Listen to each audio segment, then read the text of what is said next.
रात के करीब 2 बज रहे थे। पूरी सोसाइटी में सन्नाटा पसरा हुआ था। घरों के बाहर की लाइट जल रही थी, लेकिन शिवम के घर की खिड़की से आती एक अजीब सी आवाज उस सन्नाटे को बार बार तोड़ रही थी। शिवम अपने कमरे की दीवार पर अपना सर पटक रहा था। उसके मम्मी पापा उसे रोकने की कोशिश कर रहे थे, लेकिन शिवम के शरीर में जैसे किसी और की ताकत आ गई थी। लेकिन किसी को समझ नहीं आ रहा था कि आखिर शिवम के साथ ऐसा हुआ कैसे। कुछ घंटे पहले तक तो सब बिल्कुल नॉर्मल था, लेकिन कोई नहीं जानता था इस घटना की शुरुआत सिर्फ 2 नींबू से हुई थी। अब वो घटना क्या है, आइए जानते हैं आगे कहानी में। शिवम के छोटे भाई की तबीयत काफी दिनों से थोड़ी थोड़ी खराब चल रही थी। मतलब कभी उसे बुखार आता, कभी ठीक हो जाता। और काफी महीनों से शिवम का छोटा भाई ढंग से खाना नहीं खा रहा था। इसलिए शिवम के मम्मी को लगा शायद किसी की नजर लगी है। यही सोचकर वो किचन में जाते हैं। किचन में जाके 2 नींबू लेते और उन दोनों नींबू को शिवम के छोटे भाई के सर से ऊपर से 7 बार घुमाते। उन दोनों नींबू को जब वो घर के बाहर फेंकने जा रहे थे, तभी किचन में से कुकर की सीटी बजती है और वो वहीं रुक जाते। उन्हें याद आता है कि अभी अभी उन्होंने खाना रखा है गैस पे। अगर मैं अभी ये नींबू फेंकने चली गई तो फिर खाना जल जाएगा। ये सोचकर उन्होंने दोनों नींबू शिवम के हाथ में दिए। शिवम को कहा, जाके घर के बाहर जो चौराहा है, वहां पे इस नींबू को रख दो। याद रखना, इसे रखने के बाद पीछे मुड़कर देखना मत और वहां रखे किसी भी चीज को छूना मत। शिवम को इन सब बातों में ज्यादा विश्वास नहीं था। वो हंसते हुए, मजाक उड़ाते हुए चौराहे पे जाता है, उन दोनों नींबू को रखता है और वापस घर आ जाता है। घर आने के बाद, खाना खाने के बाद, शिवम को हल्का हल्का अंदर से बुखार जैसा लग रहा था। वो ज्यादा देर नहीं करता, घर पे जो नॉर्मल दवाइयां रखी होती है बुखार के लिए वो खा लेता है और सोने चला जाता है। दूसरे दिन सुबह जब शिवम उठता है तब उसे अच्छा लगता है। उसे लगा शायद बुखार चला गया। शिवम और उसका छोटा भाई स्कूल के लिए रेडी होते और स्कूल चले जाते। शिवम के पापा ऑफिस चले जाते हैं। अब घर पे शिवम के मम्मी अकेले। शिवम के मम्मी पूरे घर का सारा कुछ काम कर रहे थे, कपड़े वगैरह धोना, बर्तन वगैरह ये सब कर रहे थे। काम करते करते लिविंग रूम में आते, तभी अचानक किचन में से बर्तनों के गिरने की आवाज आती है। वो फटाफट भागकर किचन में जाते तो किचन के जितने बर्तन थे सारे एक साथ गिरे हुए हैं, मानो किसी ने गुस्से में उन बर्तनों को गिराया हो। शिवम के मम्मी को कुछ समझ नहीं आता। अभी इन सब बातों को वो सोचते समझते उससे पहले ही लिविंग रूम से बड़ी ही भयानक सी किसी चीज के गिरने की आवाज आती है। वो फटाफट लिविंग रूम में भाग कर जाते हैं तो देखते हैं जो सीलिंग फैन था वो टूट कर नीचे गिरा है। इन सारी चीजों से शिवम के मम्मी बहुत ज्यादा घबरा चुके थे। वो घबरा कर शिवम के पापा को फोन लगाते, सारी बात बताते। सामने से शिवम के पापा कहते हैं कि सारी चीजें अभी अपनी जगह रख दो, मैं थोड़ी देर में घर आ जाऊंगा। शिवम के मम्मी किचन में जाके बर्तन सही से रखते, सब कुछ साफ सफाई करते।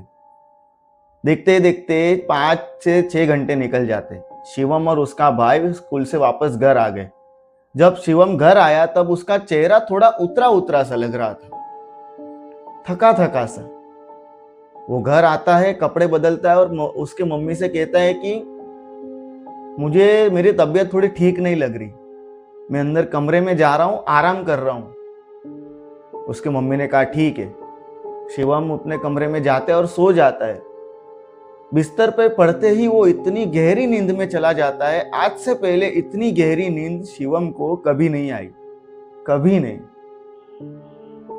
शिवम की मम्मी थोड़ी देर में शिवम और उसके भाई के लिए नाश्ता बनाते। बार बार शिवम को आवाज दे रहे। शिवम क्या भाई कमरे से आ गया, लेकिन शिवम आया ही नहीं। बहुत देर बाद उसके मम्मी खुद जाते हैं कमरे में। जब वो कमरे में जाते हैं तो डर के मारे उनकी चीख निकल जाती है, क्योंकि शिवम ना अपने कमरे में एक दीवार से सट कर खड़ा था, चिपक कर खड़ा था। उसकी आंखें चमक रही थी। बड़ी ही भयानक सी आवाज में वो चिल्ला रहा था, ऐसी आवाज कि किसी का भी दिल दहल जाए। शिवम की मम्मी फटाफट शिवम के पापा को कॉल करते। उसके पापा फटाफट घर आते, कमरे में आके शिवम को देखते हैं। उसके पास जाते हैं तो शिवम अचानक चिल्ला चिल्ला कर अपना सर दीवार में पटक पटक के मारने लगता है। इतनी जोर जोर से मार रहा था कि उसके सर से थोड़ा बहुत खून निकलने लगा। कुछ समझ नहीं आ रहा था, तभी शिवम के मम्मी दौड़ कर जाते हैं, मंदिर में रखा गंगा जल लेते, फटाफट शिवम पे छिड़कते। शिवम वहीं शुद्ध बुद्ध खोकर बेहोश हो जाता है। शिवम के पापा समझ गए थे कि मामला कुछ और है। उन्होंने फटाफट शिवम के बड़े पापा को फोन किया। शिवम के बड़े पापा बजरंगबली के बहुत बड़े भक्त थे। आए दिन बाबा की साधना, ध्यान, भक्ति वगैरह किया करते। 1 घंटे के अंदर अंदर शिवम के बड़े पापा घर आते और अपने साथ बहुत बड़ा थैला लेकर आते। वो घर में आते हैं, घर के बीचों बीच बैठते और कहते हैं कि सबसे पहले शिवम को मेरे सामने लाओ। शिवम को उनके सामने बिठाया जाता है। शिवम की आंखें चमक रही थी, उसका चेहरा बदला हुआ था। बड़े ही गुस्से से उसके बड़े पापा को देख रहा था। उसके बड़े पापा जो वो बड़ा थैला लाए थे उसमें से एक लकड़ी निकालते हैं, जिस पर पूरी लकड़ी पर लाल कलर के धागे लपेटे हुए थे। उस लकड़ी को शिवम को दिखाकर कहते हैं कि कौन है तू? तभी शिवम बड़ी भयानक आवाज में चिल्ला चिल्ला कर कहता है कि मैं इसे अपने साथ लेकर जाऊंगा, मैं इसे मार डालूंगा, मैं इसे मार डालूंगा। और भयानक तरीके से चिल्लाने लगता है, ऐसी चीख कि किसी का भी दिल दहल जाए। उसकी चीख से पूरे घर में डर की एक ठंडी लहर सी दौड़ गई थी। हर कोई डरा हुआ था। तभी शिवम के बड़े पापा जो थैला था उसमें से एक टोकरी निकालते, आटा निकालते और उस आटे का पुतला बनाते। उसे टोकरी के अंदर रख के उस पुतले पर काले कलर का कपड़ा ढकते और उस पर सिंदूर छिड़कते। फिर शिवम के पापा को कहते हैं कि इसे शिवम पे से 7 बार उल्टा घुमाओ। जब शिवम के पापा ऐसा करने जा रहे थे तो शिवम अचानक झटपटाने लगा। तभी शिवम के बड़े पापा ने उसे कस के पकड़ लिया। शिवम के पापा ने 7 बारी उसके ऊपर से टोकरी घुमाई। इस दौरान शिवम बहुत गंदी तरीके से चिल्ला रहा था। 7 बारी घुमाने के बाद शिवम के बड़े पापा ने कहा, इसे उसी चौराहे पे रखो जिस चौराहे पे तुम लोग उतारा करके रखते हो। याद रखना, पीछे मुड़कर मत देखना और सीधा घर आना। शिवम के पापा जाते हैं उस चौराहे पे। उस रात वो चौराहा बहुत ही भयानक दिख रहा था। चारों तरफ अंधेरा, हर तरफ सन्नाटा, कुत्तों के रोने की आवाज, इतना भयानक मंजर कि कोई भी डर जाए।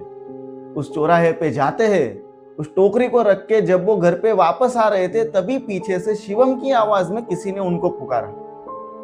वो पीछे मुड़कर देखने ही वाले थे, तभी उन्हें याद आया कि नहीं, पीछे नहीं मुड़ना है। वो सीधा घर आते और जब घर आते तब देखते हैं कि शिवम के बड़े पापा पूरे घर में गंगा जल छिड़क रहे हैं, धूप की धुनी है वो घुमा रहे हैं, बाहर दरवाजे पे लाल कलर का धागा बांध रहे हैं और शिवम शुद्ध बुद्ध खो के बेहोश पड़ा है। शिवम के बड़े पापा ने कहा, टेंशन मत लो, शिवम खतरे से बाहर है। तुम्हारे जाने के बाद जब मैं ध्यान में बैठा था तब मैंने देखा कि शिवम उस चौराहे पे 2 नींबू रखने गया था उतारे के, तब उसका पैर गलती से वहां पे रखी एक मटकी को छू लेता है और उस मटकी में बहुत ही भयानक आत्मा कैद थी। वो आत्मा शिवम के पीछे पीछे आ गई थी, लेकिन अब शिवम खतरे से बाहर है। उस दिन के बाद शिवम को रिकवर होने में 1 महीना लग गया। 1 महीने के बाद शिवम एकदम ठीक हो गया। लेकिन उसे एक बात समझ आ गई कि ये बात मजाक वाली तो नहीं है। उस दिन के बाद शिवम ठीक तो हो गया, लेकिन उसके दिल में उसके साथ जो कुछ भी हुआ था ना, उसका डर हमेशा के लिए बैठ गया।